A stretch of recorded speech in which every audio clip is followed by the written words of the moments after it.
Now it's time for Cleared to Play, where we take you inside the tent and get you updated on all the latest injuries in the Bay. Proud to partner with UCSF Health on this segment and bring in Professor of Orthopedic Surgery, Dr. Nirav Pandya. Doc, welcome in as always. How you doing today? I'm doing great. How are you guys doing? We're doing well. Can't complain. I mean, we got some good news, I think, with the Steph Curry injury update from the Warriors. I'm sure you've seen it. I'll just read it again quickly for our listeners. The reevaluation indicated that Curry is making good progress. He's been cleared to resume on-court workouts in the Bay Area and is expected to join the team for practice in LA on Friday. He will be reevaluated again following Friday's practice, and we had Steve Kerr on an hour ago, and he said that, quote, there is definitely a chance that Steph plays on Saturday in Los Angeles against the Lakers. So, Doc, what does all of this mean to you, and did the Warriors dodge a bullet? I mean, Steph might only miss 3 games with this injury. Yeah, no, absolutely. They absolutely dodged a bullet. And I think one of the things you're really looking for is, number one, the fact that he was reevaluated very quickly after his injury. Typically, if you're reevaluating a player 4 to 5 days after your injury, that's a very positive sign. And the fact that he's actually potentially now going to practice over the next couple of days, that to me typically means that the pain, the swelling under control, he's got his mobility back. And really now what you're doing is saying, okay, ankle's ready to take some contact, take some impact. Let's see how it responds. And assuming it responds well and he's feeling good, absolutely, it is totally within the realm of possibility for a minor ankle sprain for him to suit up and play on Saturday. Does the ankle sprain become minor in part because he's injured it so many times? I was just putting this out to Grandi earlier about the stretching of the ligaments and the tearing of it, which is basically what a sprain is. When you sprain an ankle repeatedly, does that allow the sprain to tend to be less severe?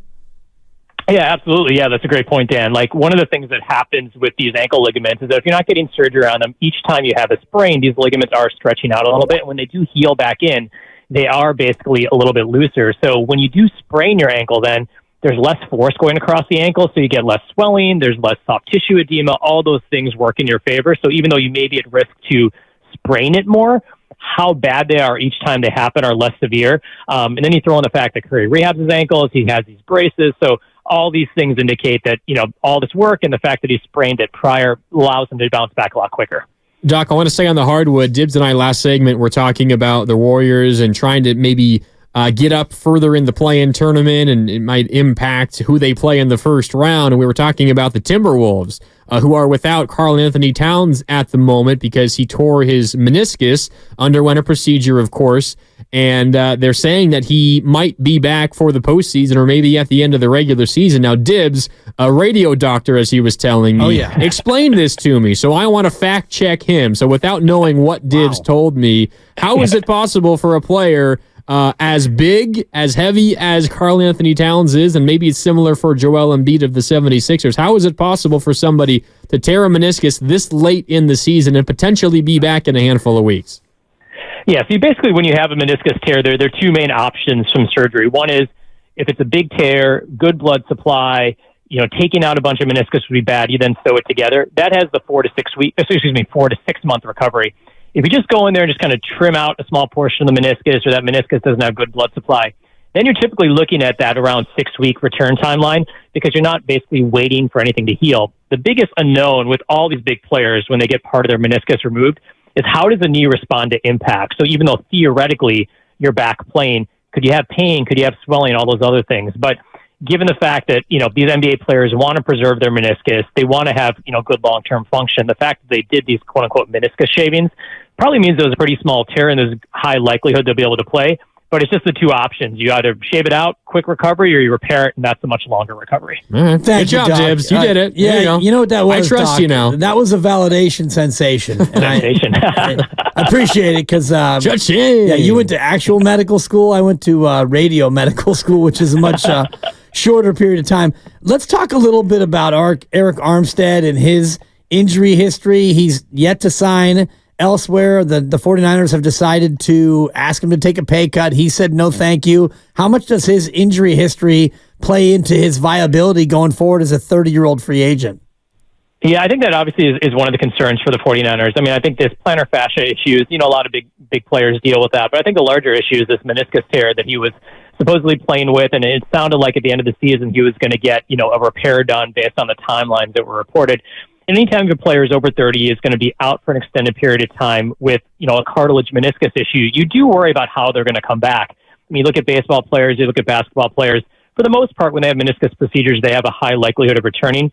But you already have a 30-year-old player who probably has a lot of wear and tear on his knee, and then he's getting this other procedure and he's taking time off. It's very unpredictable how they're going to play. So I think given his age, given his injury history and the time he's missed, probably from a long-term standpoint, makes sense for the 49ers to release him, hoping that he's able to come back and perform very well, but that obviously has to be a consideration at age 30. Dr. Pandya with us here on Cleared to Play on 95.7 The Game. Doc, you're talking about Armstead and his injury history. Meanwhile, the Niners have made 3 signings, I guess more than that, but 3 guys from outside the organization that are coming in. I want to focus on Leonard Floyd for a minute. He's basically been healthy every season that he's played in nearly every possible game in his career. How much perhaps are the 49ers banking on his lack of injury history, and is that an indicator that this guy is just simply able to play through things, and maybe he's a guy who can continue that? How much does a player's history in relation to that affect what is maybe expected or what he's capable of moving forward?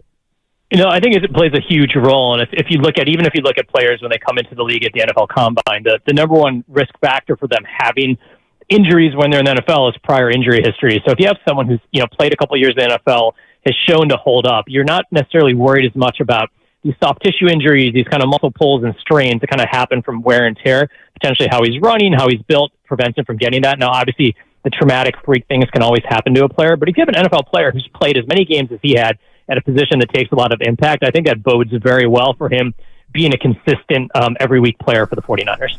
Turning to baseball quickly, Doc, Alex Cobb got a little bit of a bullpen session in his first time throwing since he had hip surgery to address the labrum issue back in October. How slowly would you expect a 36-year-old pitcher to be able to return to play coming off of that kind of surgery back in October?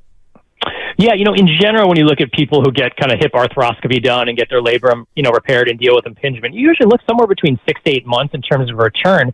That being said, he clearly is ahead of the timeline. Usually people aren't, pitching this early on and kind of rotating around their hip. I think the good thing for him is that I think it was his left hip, which is his lead leg, which takes a lot less stress than the back leg does. And I think the key with all of this is how much can you throw during that period of time you're rehabbing from your hip surgery? Because a lot of times the hip's ready for impact at 3 to 4 months. But if you're somehow able to maintain your throwing program so that you don't have to wait another 3 to 4 months to go back and throw, you're not worried about that elbow and shoulder injuries, I think signs are pointing to him potentially being back a lot sooner than mid-season is what they initially reported. Yeah, good news for the Giants, although I hope it doesn't take them out of the running for another starter, Doc, because I think they still do need it. But we will see. Good news there, certainly, for Alex Cobb. Thanks so much, Doc. Good stuff as always, and we'll catch up with you next week. Sounds good. Take care, guys. Yep. All right. Thanks. That's Dr. Nirav Pandya, UCSF Health. Cleared to Play. The proceeding was, of course, sponsored by UCSF Health.